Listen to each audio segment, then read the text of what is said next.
Le journal de 8h vous est présenté par Fanny Marceau. Bonjour Fanny. Bonjour Dimitri, bonjour à tous. Alors soyons clairs, c'est une mesure qui fait déjà bouder nos ados, mais qui pourrait, si elle passe, grandement rassurer leurs parents. Fini les heures perdues à faire défiler des vidéos sans intérêt, fini le harcèlement en ligne et autres travers d'Internet pour les plus jeunes. L'Assemblée nationale a adopté hier soir l'interdiction des réseaux sociaux aux moins de 15 ans. Une étape majeure, s'est félicité Emmanuel Macron, qui encourage désormais le Sénat à en faire autant. Parce que le cerveau de nos enfants n'est pas à vendre ni aux plateformes américaines, ni aux réseaux chinois, a dit le chef de l'État, vous venez de l'entendre. Et le locataire de l'Élysée assure avoir demandé au gouvernement une procédure accélérée afin que la mesure entre en vigueur au 1er septembre. Mais de nombreux parents n'ont pas attendu que l'État se saisisse du problème pour chercher des solutions, limiter les écrans ou en faire des outils pédagogiques. Reportage Romy Azoulay.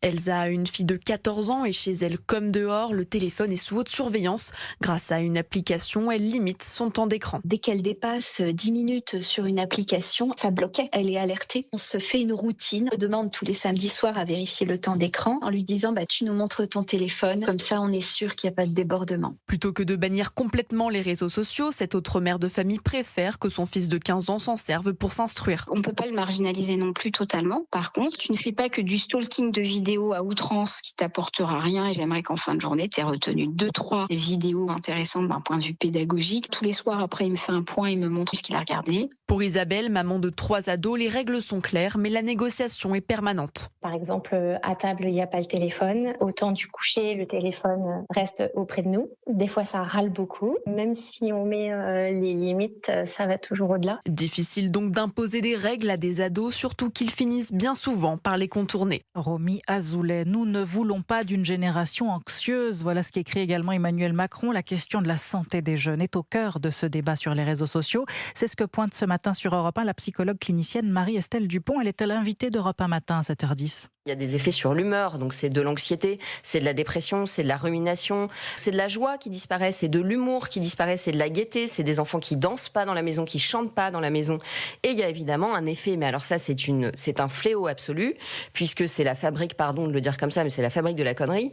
Il y a des effets sur le langage. C'est-à-dire que comme les enfants sont exposés maintenant très tôt à des écrans, avec des dessins animés de très mauvaise qualité, avec un vocabulaire très pauvre, voire absent, il y a un effet sur la quantité de mots. En fait, plus votre cerveau reçoit d'images de manière passive et subie extérieure, moins il en fabrique lui-même. Quand vous lisez un roman, vous imaginez comment est le héros, comment il est habillé, vous fabriquez plein d'images. Quand vous êtes derrière un écran, vous subissez les images. Donc en fait, vous ne fabriquez plus un imaginaire. Donc c'est des enfants qui perdent en créativité. Marie-Estelle Dupont, invitée d'Europe 1 matin, que vous pouvez entendre tous les après-midi sur Europe 1 de 15h à 16h dans l'émission Si on en parlait avec Romain Desarbres. Et Europe 1 vous sollicite ce matin, vous pose la question une par jour désormais à partir de 6h du matin. Vous pouvez répondre sur europe1.fr ou l'appli Europe 1. La question, la voici. Est-ce qu'il faut interdire les réseaux sociaux aux moins de 15 ans? Qu'en pensez-vous? Pour l'heure, c'est un plébiscite à plus de 90% en faveur de l'interdiction. À la une, également ce matin, un procès extrêmement lourd à Paris. L'affaire Samuel Paty, rejugée depuis hier. Ce sera jusqu'au 27 février. 4 des accusés condamnés en première instance à des peines allant de 13 à 16 ans de prison ont fait appel. 2 sont des amis d'enfance du terroriste qui a assassiné l'enseignant le 16 octobre 2020. Ils sont poursuivis pour complicité d'assassinat terroriste.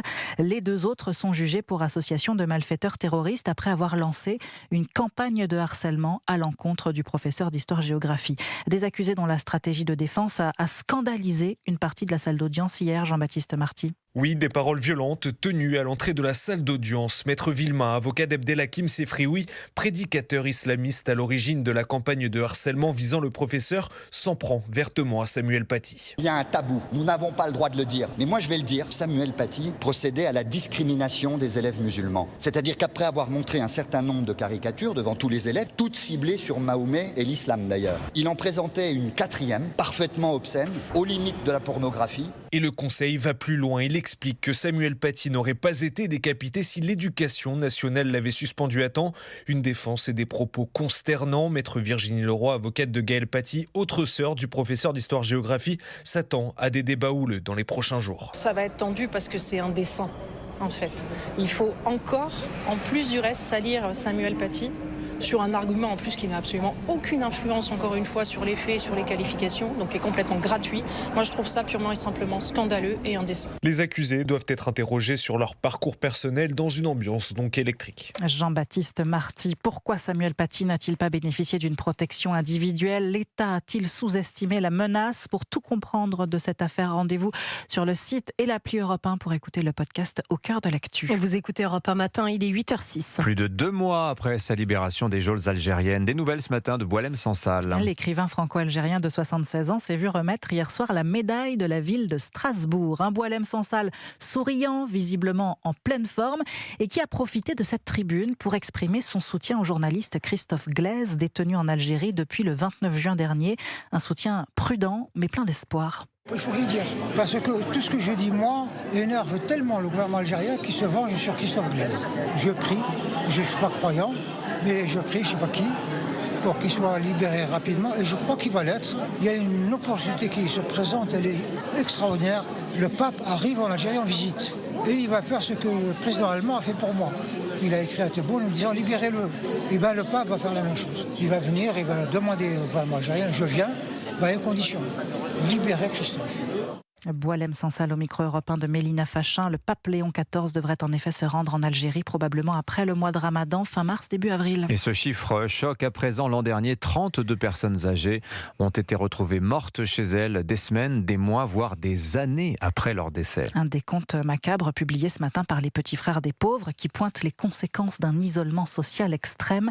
L'association qui compte créer au premier semestre cette année un comité scientifique.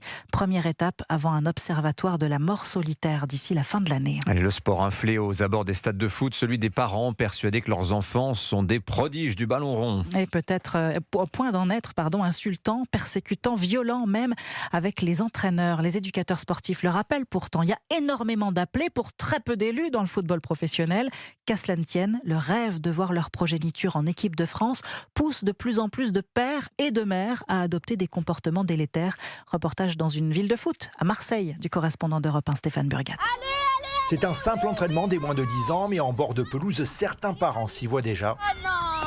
Ah, j'y crois, oui. Qu'ils soient footballeurs plus tard. On se reverra dans 10 ans peut-être. Des situations qui peuvent déraper, déplore Omar Kedadouche, président du club AS Vivo Sauvagère. C'est de pire en pire, la violence, tout ça et tout. Il y a 2 ans, un éducateur qui a eu le malheur de dire à un parent que par manque de place, on ne pouvait pas conserver le petit. Le parent est devenu fou, il a sorti un couteau, il a planté mon éducateur, il aurait pu le tuer. J'ai vu qu'à Lyon, il y a un parent qui a sorti un pistolet. Il y a même des collègues de région parisienne, ils m'ont dit qu'eux, ils ont carrément interdit la présence des parents. Des parents qui en oublient l'essentiel. On se plaint que souvent les enfants ne sont pas éduqués, mais c'est parce que les parents ne sont pas eux-mêmes éduqués. Il faudrait donner des cours. Ça commence par le bonjour. Moi, combien de fois on vient me dit « Oh, il n'y a pas d'entraînement ?» Non, bonjour monsieur. Déjà, ça commence comme ça. Et la pression mise sur les enfants devient parfois intenable. Des amis à moi, leur père venait souvent à leur match. Il leur disait que toujours jouer mieux, soit meilleur que. Ça a commencé à l'énerver et il a arrêté le foot après ça. Mais quand les espoirs d'une carrière pro s'effondrent, ces clubs récupèrent des jeunes totalement brisés. Marseille, Stéphane Burgat, Europe 1.